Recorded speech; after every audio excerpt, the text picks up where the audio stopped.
एक बार एक चोर जब मरने लगा तो अपने बेटे को बुलाकर नसीहत दी, अगर तुझे चोरी करनी है तो किसी गुरुद्वारे, धर्मशाला या किसी धार्मिक स्थान पर जाना मत, बल्कि इनसे दूर ही रहना। और दूसरी बात, अगर कभी पकड़े जाओ तो यह मत स्वीकार करना कि तुमने चोरी की है, चाहे कितनी भी सख्त मार पड़े। चोर के लड़के ने कहा, ठीक है। चोर इतना कहकर मर गया और उसका लड़का रोज रात को चोरी करता रहा। एक बार उस लड़के ने चोरी करने के लिए किसी के घर के ताले तोड़े, लेकिन घर वाले जाग गए और उन्होंने शोर मचा दिया। आगे पहरेदार खड़े थे, उन्होंने कहा, आने तो बचकर कहाँ जाएगा। एक तरफ घर वाले खड़े थे, दूसरी तरफ पहरेदार। अब चोर जाए भी तो किधर जाए, वह किसी तरह बचकर वहां से निकल गया। रास्ते में एक धर्मशाला पड़ती थी। धर्मशाला को देखकर उसको अपने बाप की सलाह याद आई कि किसी धर्मशाला में नहीं जाना, लेकिन वो अब करे भी तो क्या करे। उसने एक सही मौका देखकर धर्मशाला में चला गया जहाँ सत्संग हो रहा था। वो बाप का आज्ञाकारी बेटा था, इसलिए उसने अपने कानों में उंगली डाल ली, जिससे सत्संग के वचन उसके कानों में ना पड़ जाए।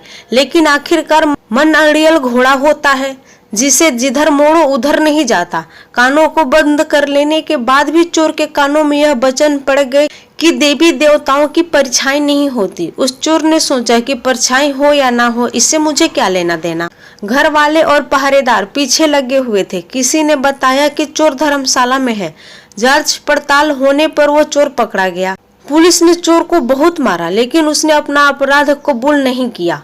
उस समय यह नियम था कि जब तक मुजरिम अपराध स्वीकार न कर ले, सजा नहीं दी जा सकती। उसे राजा के सामने पेश किया गया। वहां भी खूब मार पड़ी, लेकिन चोर ने वहां पे भी अपना अपराध नहीं माना। वह चोर देवी की पूजा करता था, इसलिए पुलिस ने एक ठगनी को सहायता के लिए बुलाया। ठगनी ने कहा कि मैं इसको मना लूंगी। उसने देवी का रूप धर लिया, 2 नकली बाहें लगाई, 4 हाथों में 4 मशाल जलाई और नकली शेर पर सवारी की।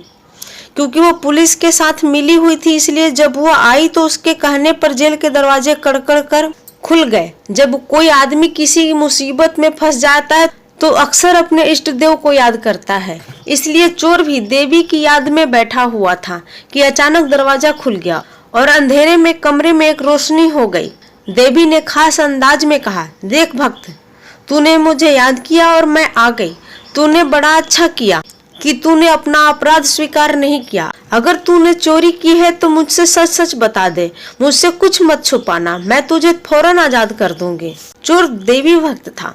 अपने इष्ट को सामने खड़ा देखकर बहुत खुश हुआ और मन में सोचने लगा कि मैं देवी को सब सच सच बता दूंगा। वो बताने को तैयार ही था कि उसकी नजर देवी के परछाई पे पड़ गई। उसको फौरन सत्संग के वचन याद आ गया कि देवी देवताओं की परछाई नहीं होती। उसने देखा कि इसकी तो परछाई है। वो समझ गया कि ये देवी नहीं बल्कि मेरे साथ कोई धोखा है।